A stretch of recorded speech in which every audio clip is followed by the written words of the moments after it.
Ré que você dá, arrependimento. E é claro, o perdão. Então você peca, arrepende-se, pede o perdão e é agraciado com o perdão. Mas muitas vezes, por mais que você seja agraciado, você não se dá conta disso e continua ali angustiado. E por conta disso, a literatura barroca, em sintonia com a literatura romântica, acaba apontando para esse encaminhamento. Nós temos um outro texto. Quando eu falei em texto, é porque, evidentemente, nós vimos um texto inicial do Gregório de Matos e agora o texto seguinte, que é o do Álvares de Azevedo, esse que também vimos de uma forma bem agradável. E o sentimentalismo, que é o apelo às emoções. A valorização da natureza.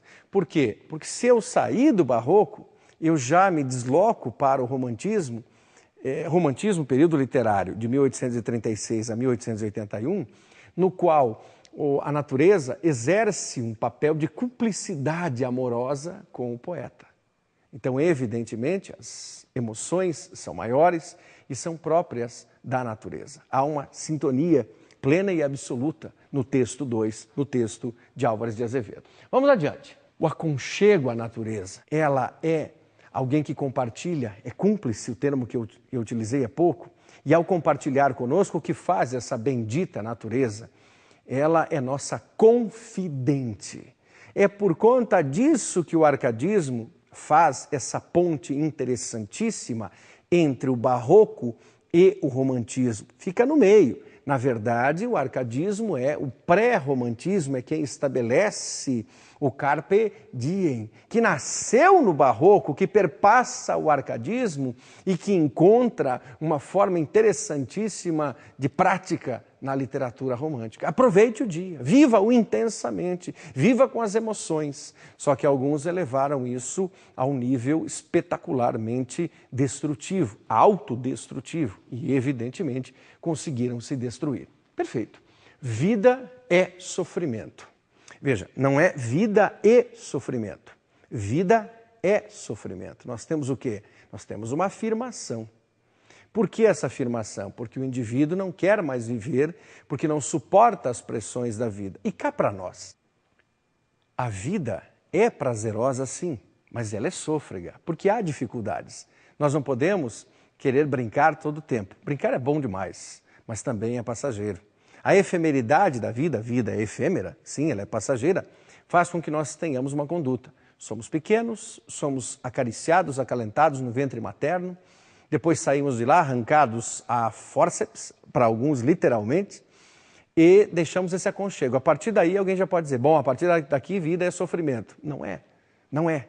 Mas há situações que nos farão chorar, lamentar, que nos farão ficarmos tristes, não? Nos trarão essa tristeza contínua.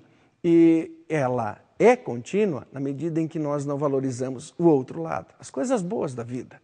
Então é claro que o poeta aqui, no texto 2, o Álvares de Azevedo, resgata a angústia religiosa com a inquietação como ser humano e com o sofrimento que ele afirma ser a vida. E aí segue o seu caminho. Morbidez. Ora, se a vida é sofrimento, tudo parece mórbido.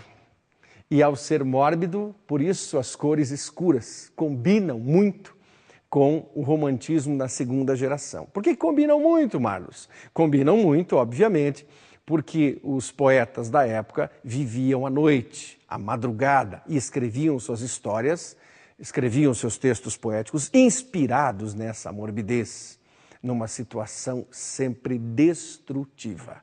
Curioso, a influência romântica desse momento também encontrará, ou melhor, dará frutos lá na frente, e um dos que receberam esses frutos é o poeta Augusto dos Anjos. Ah, sem dúvida nenhuma. Então é uma continuidade? Por isso sempre insistimos. Quer aprender literatura? Quer conhecer mais a literatura? Para escrever textos também é necessário ler. Normalmente você pega alguma coisa, normalmente você se inspira em textos que existem e dá continuidade à sua vida exatamente nesse caminho. E daí a importância de sempre lermos para absorvermos o que os poetas, o que os escritores fizeram com o passado, no passado. Autores. Falávamos então no texto 1 sobre o Boca do Inferno, Gregório de Matos Guerra. A figura do Padre Antônio Vieira é importante no Barroco? É sim, indiscutivelmente, mais voltado ao conceptismo, ao jogo de ideias. Mas a figura do poeta inquietante, daquele que fez a poesia lírica, a poesia sacra e a poesia satírica, é mesmo do senhor Gregório de Matos Guerra, o Boca do Inferno, o que teve duas mortes.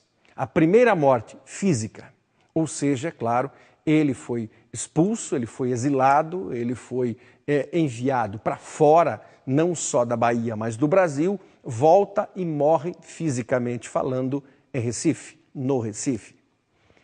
A morte mais dolorosa foi a morte literária, quando a maior parte dos seus textos, alguns dizem todos os seus textos, foram defenestrados, foram colocados para fora, ou seja, foram queimados, inutilizados. Então essa foi uma morte muito ruim, no sentido de apagá-lo para sempre da memória das pessoas. E é aquela história de você não só incinerar o indivíduo, mas você queimar a sua casa, queimar tudo que lhe pertence e ainda jogar sal em toda a propriedade para que não nasça mais absolutamente nada, para deixar bem claro que aquilo que viveu ali não representou e não serviu para coisa alguma. Gregório de Matos é controverso, mas é um dos nossos mais interessantes escritores. Do período colonial, literatura informativa, barroco e o arcadismo, indiscutivelmente é o mais contundente de nossos autores. Álvares de Azevedo, o texto 2 que vimos. O Álvares de Azevedo foi aquele poeta que com 20 anos faleceu. Aliás, ele já perseguia a morte em toda a sua adolescência.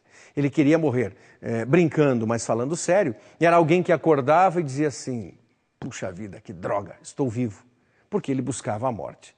Na verdade, vida para ele era sofrimento. Ele queria mesmo extinguir a sua vida e isso aconteceu aos 20 anos, por causa do mal do século, a tuberculose, e por causa do mal do século íntimo, que era o querer, o morrer por amor mesmo. A vida de Álvares de Azevedo foi dentro desse sentido. Nos deixou duas obras de grande relevo.